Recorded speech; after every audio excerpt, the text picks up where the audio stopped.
নমস্কার বন্ধুরা, আজকে একাদশী, পাপমোচন একাদশী। তো সকালবেলা ঠাকুর পুজো দেওয়া হয়ে গেছে। সকালে একটা আপেল খেয়ে ঠাকুরের সময় কাটিয়ে দিয়েছি। এখন দুপুরবেলা, তো দুপুরবেলা একটু ভারী কিছু খেতে হবে, যতই একাদশী হোক। তাই চলো দেখো কি বানিয়েছি। আজকে বেশি কিছু বানিয়ে একদম অল্প সিম্পল বানিয়েছি। দেখো, থালা সাজিয়ে নিচ্ছি। প্রথমে দিয়ে দিচ্ছি সাবু পায়েস, এটা আর বানিয়ে নিয়েছি যে আলু, কাঁচা বাদাম আর গোলমরিচ দিয়ে একটা আলুর সবজি। খুব টেস্ট হয় এটা খেতে। একাদশীর দিন তোমরা এভাবে বানিয়ে খাবে, খুব টেস্ট হবে এটা। আর একটু ভারী খাওয়া খেতে হয়, তার মধ্যে এখন দিনটা বড় হয়ে গেছে, শীতের দিনে তাও অল্প খাবার খেলে হয়।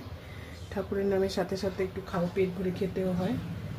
দাদা খেয়ে চলে গেছে এবং দাদার জন্য দিয়েও দিয়েছি। দাদাও এটাই নিয়ে গেছে, সেম জিনিসই নিয়ে গেছে।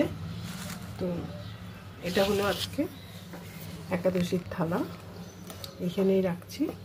সবাই ভালো থাকবে, সুস্থ থাকবে। কেমন হয়েছে জানাবে। তোমরা কে কে একাদশী করো এবং তোমরা কিভাবে একাদশী পালন করছো সেটা অবশ্যই আমাকে কমেন্ট করে জানাবে। আজ তাহলে এখানে রাখি। নমস্কার, বাই বাই। ভালো থাকবে, সুস্থ থাকবে।